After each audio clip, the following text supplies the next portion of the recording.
Assalamu alaikum. My naam Kent Hoy. Apsimilka Kushwi. Hi, that was me speaking in Urdu. I said, hello, my name is Kent. Nice to meet you. Pakistan is a land of many languages. There's 4 provincial languages. There's Punjabi, spoken in Punjab, Pashto, spoken in the Khyber Pakhtunkhwa region, Sindhi, spoken in Sindh, and Balochi, spoken in Balochistan. On top of that, there's a whole bunch of regional languages, such as Saraiki, Kashmiri, Hinko, Rahui, Shina, Balti, Khohar, Zakti, Marari, Waki, and Burushaski. And there's also this tiny small list of minor languages in Pakistan. There's over 50 of them. The national language of Pakistan is Urdu. Only about 7.5% of Pakistanis speak it as their native language. And there's not really an Urdu-speaking region in Pakistan. So few people speak it as their first language. How did it become the national language of Pakistan? Let's look at a map. Here's the different provinces and regions of Pakistan. About 44% of Pakistanis speak Punjabi as their native tongue, most of them in Punjab. And Pashto, about 15% of Pakistanis speak that as their native language, and mostly in Khyber Pakhtunkhwa. You get Sindhi, 14% in Sindh region. Also in Punjab, you have this Saraiki, and in Balochistan, you have people speaking Balochi.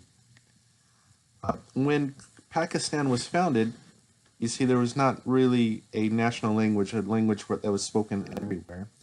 So the founders wanted to pick a language that everyone could speak. They didn't want to give precedence or favor one particular region or one particular language. So they settled on Urdu. Urdu has some historical significance. It was a language that Arabic merchants used to speak to people, and it's very close to Hindi, which is spoken in India. Hindi is spoken mostly by Hindus, and Urdu was a very similar language spoken mostly by Muslims. So they picked Urdu as a language that they felt could unite Muslims, since Pakistan was a country created to be a Muslim homeland.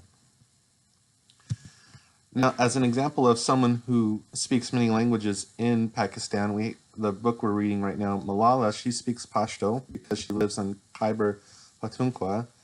She speaks English because it's taught in school. She speaks Urdu because it's a national language and it's also taught in school. So she's typical. Many Pakistanis speak 2 or 3 or more languages.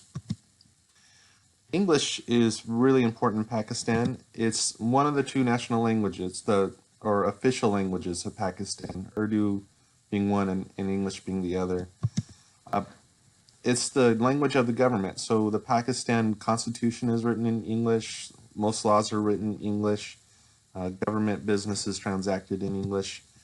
The military, higher education, science, they all use English.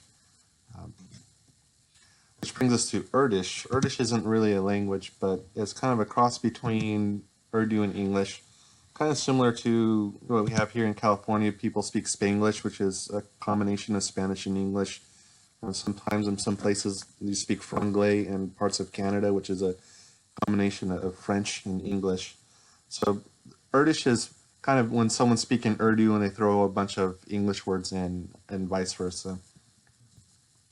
So kind of some influences on whether or not you'd be multilingual if you lived in Pakistan. One is where you live. If you lived out in a village out in the middle of nowhere, you probably mostly just speak the local language. You don't have any reason to speak the other languages if you've never been to school, or if you don't talk to anybody outside of your local village. If you live in an urban area, especially in Islamabad or in the urban areas of Sindh, you're more likely to speak Urdu in the big cities. If you've gone to school, you're more likely to have spoken English. If your parents could afford to send you to schools where you have to pay to go to school, a lot of that teaching is done in English. Some of the teaching is done also in Urdu, so the more wealthy you are, the more likely you speak both Urdu and English. If you're poor, your family might have sent you to a madrasa, which is a religious school, and you're going to more likely learn some more Arabic than other people because you're going to be doing a lot of religious classes there. There's some language trends. One, a lot of people think that instead of teaching children in Urdu and English, at least in elementary schools, they should learn their regional language instead. For example, if you live in Punjabi, that you should learn your primary teaching language should be in Punjabi until you get older, because they feel that you can understand concepts better in your natural language.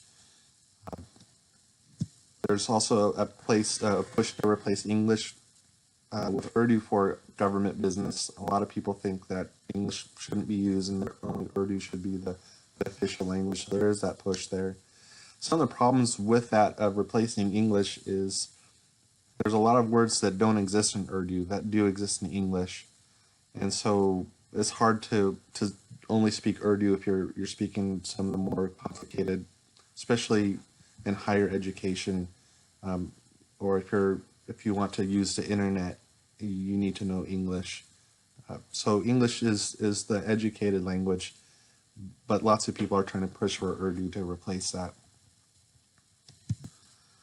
I hope you enjoyed this. Hope you learned a few things. I learned a lot more than I added into my presentation. So, Ahat Shukira, and have a great day. Thank you.